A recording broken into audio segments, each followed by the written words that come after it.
কিছুদিন পরেই উচ্চ মাধ্যমিক পরীক্ষা।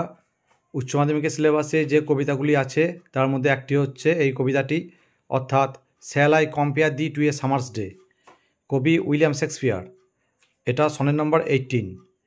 এই কবিতায় কবি অর্থাৎ উইলিয়াম শেক্সপিয়ার যা বলতে চেয়েছেন সেটা হলো, তিনি তার যে বন্ধু ছিল সেই বন্ধুর যে সৌন্দর্য, সেই বন্ধুর সৌন্দর্যকে তিনি তার কবিতার মাধ্যমে অমর করে রেখে যেতে চেয়েছেন, অর্থাৎ ইটার্নাল করে রাখতে চেয়েছেন। তিনি এই কবিতায় বলতে চেয়েছেন যে কবিতার যে ক্ষমতা বা শক্তি, সেই কবিতার মধ্যে তিনি যদি তার বন্ধুর সৌন্দর্যকে উল্লেখ করে যান, তাহলে তার বন্ধুর সৌন্দর্য যুগ যুগ ধরে যে সমস্ত পাঠকরা পড়বে তাদের মাধ্যমেই তার বন্ধুর সৌন্দর্যটা বেঁচে থাকবে। তাহলে মূল বিষয়বস্তুটা হচ্ছে টাইমস ডিস্ট্রাকটিভ পাওয়ার এগেনস্ট পোয়েমস ইমমর্টাল পাওয়ার। প্রথমে আমরা দেখতে পাচ্ছি কবি উইলিয়াম শেক্সপিয়ারের ছবি। এই কবিতায় আছে রাফ উইন্ডস, অর্থাৎ ঝোড়ো বাতাস কী করে না মে মাসের যে প্রিয় ফুল ডার্লিং বার্ডস অফ মে সেগুলোকে ঝরিয়ে দেয়। এবং সামার্স ডে তিনি কার সঙ্গে তুলনা করতে চেয়েছেন, কবিতাটি বোঝাই যাচ্ছে যে কবি বলেছেন শ্যাল আই কম্পেয়ার, আমি কি তুলনা করতে পারি, কার সাথে দি, কাকে, তোমাকে, তোমাকে অর্থাৎ কবির বন্ধুকে, কার সাথে, টু এ সামার্স ডে, একটি গ্রীষ্মের দিনের সাথে। গ্রীষ্মের দিন কেন? তিনি উইলিয়াম শেক্সপিয়ার তিনি হচ্ছেন ইংল্যান্ডের কবি। ইংল্যান্ডে গ্রীষ্মকাল আমাদের এখানকার মতন গ্রীষ্ম মতন নয়। আমাদের এখানে গ্রীষ্মে যেমন প্রচণ্ড তাপমাত্রা হয়, এই এতই তাপমাত্রা আমরা বাইরে বেরোতে পারি না, কিন্তু ইংল্যান্ডে এই সামার টাইমটা হচ্ছে প্লেজেন্ট, অর্থাৎ মনোরম। সেই সময় সেই সময় ওখানে বেশিরভাগ সময়টা কী থাকে, শীতকাল। এবং এই যখন গ্রীষ্মকালটা আসে মোটামুটি মে জুন মাসে, সেই সময় তাপমাত্রা একটু বৃদ্ধি পায়। আমাদের এখানে শীতকালে যেমন তাপমাত্রা হয় মোটামুটি সেই রকমই তাপমাত্রা সেই সময় থাকে ইংল্যান্ডে। সেই সময়টা বেশ মনোরম, অর্থাৎ প্লেজেন্ট। এখানে সামার অর্থাৎ সিজনটা একটা প্লেজেন্ট সিজন, তাই সামার ডেটা একটা মনোরম সময়, প্লেজেন্ট টাইম।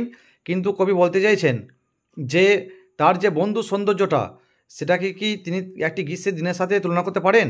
গ্রীষ্মের দিনটাও একটা মনোরম। এবার তুলনা করতে গিয়ে তিনি প্রথমেই বলেছেন গ্রীষ্মের দিনগুলোর কিছু নেগেটিভ সাইড দেখিয়েছেন। যেমন কি গ্রীষ্মের সময়টা হচ্ছে সেই সময় আই অফ হেভেন, অর্থাৎ সূর্য কখনো কখনো খুবই উত্তপ্ত হয়ে ওঠে, আবার কখনো কখনো সেই সূর্যটা কি মেঘে ঢাকা পড়ে যায়। এই sun becomes covered by dark clouds, এইগুলো সবই হচ্ছে গ্রীষ্মকালে নেগেটিভ সাইড। আবার গ্রীষ্মকালে যেটা লিজ অর্থাৎ ডিউরেশন, সেটাও হচ্ছে অনেকটা কম। তাই তিনি বলতে চাইছেন যে গ্রীষ্মকাল যেটা একটা প্লেজেন্ট টাইম অর্থাৎ প্লেজেন্ট সিজন, তারও কিছু নেগেটিভ সাইড আছে। এবার তিনি বলতে চাইছেন যে তিনি তার বন্ধুকে, এখানে তার বন্ধু নির্দিষ্ট করে তিনি কিছু উল্লেখ করেননি, আমরা বিভিন্ন সোর্স থেকে যেটা পাই তার বন্ধু দুজন হতে পারেন। একটা হচ্ছে তিনি উল্লেখ করে গিয়েছেন WH বলে। এই WH-টা কে হতে পারে?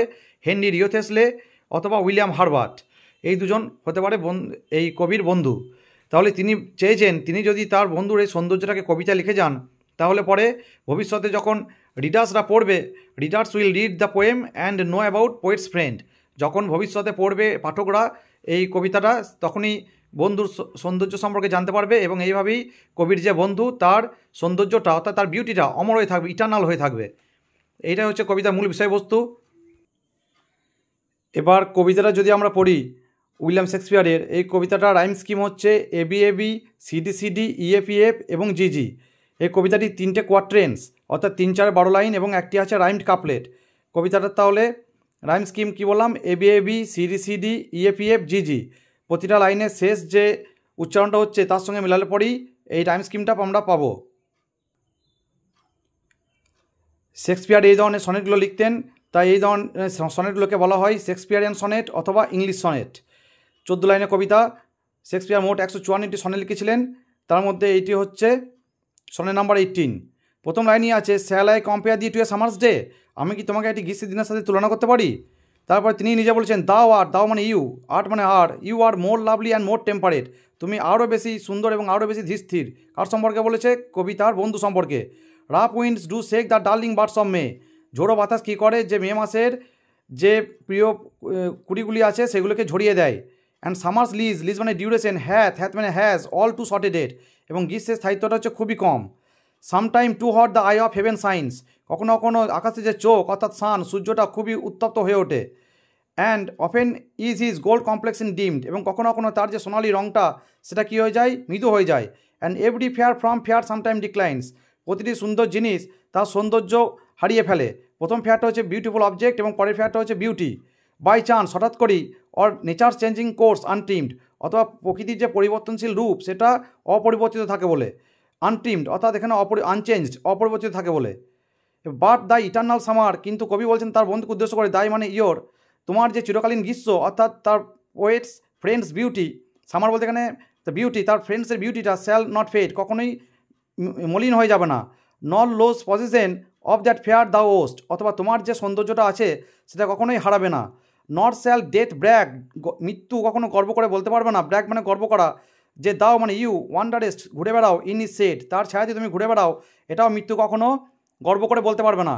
When in eternal lines to time, eternal lines মানে কবিতা লাইনগুলোকে কবিতায় যখন লিখে ফেলা হবে, টু টাইম সময়ের সাথে সাথে দাও গ্রোস্ট, তুমি আরও বৃদ্ধি পাবে, মানে তুমি বৃদ্ধি হবে মানে কি, ইয়োর বিউটি, তোমার সৌন্দর্য বৃদ্ধি হবে। কবি তোমার মধ্যে কার কথা বলছে, তার বন্ধুর কথা। এবার শেষ দু line, so long as men can breathe, যতদিন মানুষ শ্বাস প্রশ্বাস নেবে, ওর আইস ক্যান সি, অথবা চোখ দেখতে পাবে, সো লং লিভস দিস, ততদিন এইটা বেঁচে থাকবে, দিস বলতে এই কবিতাটি, and this gives life to the, এবং এটাই তোমাকে জীবন দান করবে। তাহলে এটাই ছিল এই কবিতার বিষয়বস্তু। সনেট নাম্বার 18, সনেট নাম্বার 18 শেক্সপিয়ারের, এটাই ছিল মূল বিষয়বস্তু। এখানে কবি উইলিয়াম শেক্সপিয়ার এটাই বোঝাতে চেয়েছেন যে প্রত্যেকটা মানুষ মরণশীল, এটা সকলেই জানে, কিন্তু তিনি তার বন্ধুকে কী করে অমর করে রেখে যাবেন বলেছেন, তিনি তার বন্ধুকে অমর করে রেখে যাবেন তার কবিতার মাধ্যমে। এই যে তার বন্ধু সৌন্দর্য সম্পর্কে তিনি এই কবিতাটা লিখেছেন, তার বন্ধু তো একসময় মারা যাবে স্বাভাবিক নিয়মেই, যাদের জন্ম হয়েছে তাদের মৃত্যু হবেই, কিন্তু তার বন্ধু যে সৌন্দর্য নিয়ে তিনি যে কবিতা লিখে গিয়েছেন, আজ তিনি যখন লিখে গিয়েছেন তার প্রায় আজ 400 বছরের ওপর অতিক্রান্ত, তারপরেও আজ আমরা তার কবিতা পড়ছি। এবং আমরা যখন এই যে তিনি এটাই চাইছিলেন, ভবিষ্যতে যখন পাঠকরা অর্থাৎ রিডার্সরা তার কবিতাটা পড়বে, তার লেখা কবিতা পড়বে, তখনই তার বন্ধু সৌন্দর্য সম্পর্কে জানতে পারবে, এবং এইভাবেই তার বন্ধু চিরকালীন অমর হয়ে থাকবে। তাহলে পরে কিসের মাধ্যমে তার বন্ধু অমর হয়ে থাকবে, যে কবিতা পোয়েমের যে ইমর্টাল পাওয়ার আছে তার মাধ্যমেই কবির বন্ধু চিরকাল অমর হয়ে থাকবে। মৃত্যু, সেও গর্ব করে বলতে পারবে না যে তার বন্ধু তার ছায়াতে ঘুরে বেড়ায়, অর্থাৎ মৃত্যুও তার বন্ধুকে কন্ট্রোল করতে পারবে না। যদিও তার বন্ধু শারীরিকভাবে মারা যাবে, অর্থাৎ ফিজিক্যালি মারা যাবে, কিন্তু তার বন্ধু বেঁচে থাকবে এই কবিতার মাধ্যমে।